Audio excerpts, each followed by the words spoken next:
Assalamualaikum warahmatullahi wabarakatuh. Halo teman-teman, perkenalkan nama saya Anggita Oktaviani. Saya merupakan salah satu mahasiswa dari UPI Kampus Purwakarta, tepatnya kelas 1B PGSD dengan NIM 2203623. Nah, saya di sini akan membahas salah satu materi dari landasan pendidikan, yaitu landasan filosofis pendidikan. Mau disimak ya, teman-teman. Nah, apa sih itu landasan filosofis?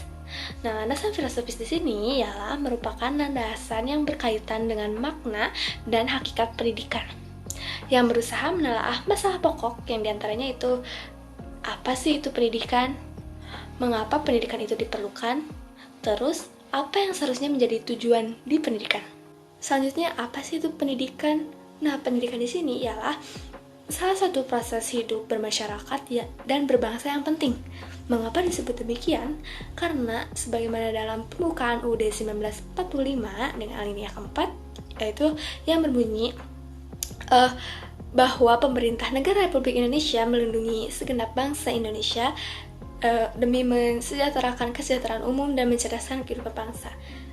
Nah, salah satu cita-cita bangsa Indonesia itu ialah mencerdaskan kehidupan bangsa, yaitu dengan melalui pendidikan. Kali ini saya akan membahas terlebih dahulu mengenai landasan pendidikan. Apa sih itu landasan pendidikan itu? Nah, landasan pendidikan ini merupakan suatu tumpuan atau dasar untuk mengembangkan pendidikan. Nah, dasar ini itu menjadi sebagai patokan untuk melakukan sebuah analisis kritis terhadap kaidah-kaidah dan kenyataan terkait dengan kebijakan dan praktek pendidikan.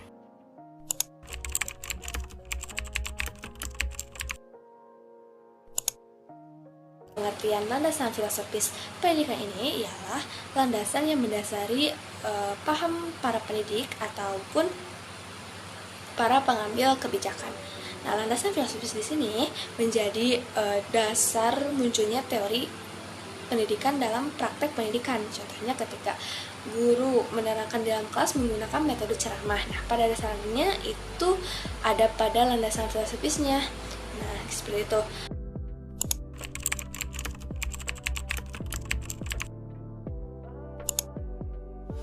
Kemudian adapun arti filsafat pendidikan. Nah, filsafat pendidikan ini ialah hasil pemikiran dan perenungan secara mendalam sampai ke akar-akarnya mengenai pendidikan. Sebagai induk dari semua pengetahuan filsafat, sejarah merupakan hal yang termasuk penting. Begitu panjang sejarah masa munculnya sejarah filsafat ini. Saya akan bahas sedikit saja. Yang pertama itu masa awal peradaban, yang mana kita mencoba menjawab banyak pertanyaan besar. Dari sana banyak cara berpikir lahir, kemudian disebarkan dalam bentuk kepercayaan dan pengetahuan, tapi baru dijawab pada zaman Yunani kuno oleh filsuf hebat seperti Socrates, Aristoteles, dan Plato. Mereka banyak melahirkan begitu banyak cara berpikir di berbagai macam bidang, yang kemudian cara berpikir mereka itu menjadi inspirasi lahirnya dasar-dasar ilmu pengetahuan alam. Kemudian di abad pertengahan, filsafat dan agama mulai banyak berkisar karena kentalnya sistem kerajaan dan ajaran agama. Di masa itu, filsafat digunakan dengan studi agama seperti membuktikan keberadaan Tuhan. Tetapi kemudian perubahan besar terjadi. Dunia masuk di masa Renaissance, masa di mana terjadi pergerakan masyarakat untuk melahirkan kembali politik, budaya, dan ilmu pengetahuan, yang kemudian menginspirasi pesatnya kemajuan masa setelahnya, mendorong terobosan cara berpikir di berbagai macam bidang yang hingga hari ini melahirkan ilmu-ilmu pengetahuan kita sekarang. Pada masa modern ini, perkembangan filsafat mulai ditandai dengan munculnya berbagai pemikiran-pemikiran, yaitu rasionalisme, empirisme, dan kritisme. Tidak hanya itu, kemudian perkembangan filsafat tidak berhenti pada zaman modern saja. Namun, filsafat berkembang hingga zaman postmodern. Zaman postmodern ini terjadi pada abad 18 sampai 19 Masehi. Pada abad ini banyak bermunculan aliran-aliran baru dalam filsafat, antara lain positisme, marxisme, eksistensialisme, pragmatisme, neokantianisme, neotonisme, fenomenologi, hedonisme, dan kapitalisme. Adapun penegasan istilah filosofis atau pengertian dari menurut bahasa kayak gitu ya. Nah, filosofis di sini ialah berasal dari kata bahasa Yunani yaitu philo yang artinya cinta dan sophos yang artinya kebijaksanaan, yang menjadikan sebuah kata khusus yaitu filosofia yang artinya itu cinta kebijaksanaan. Adapun peran landasan filosofis pendidikan yaitu sebagai rambu untuk memberikan apa dan bagaimana pendidikan itu dilaksanakan. Nah, teman-teman, ternyata filosofis pendidikan itu dibagi menjadi beberapa aliran loh. Nah, menurut Gandhi, TW, tahun 2011, ada 9 jenis aliran filosofis pendidikan. Nah, teman-teman, apa saja sih 9 jenis aliran filosofis pendidikan tersebut?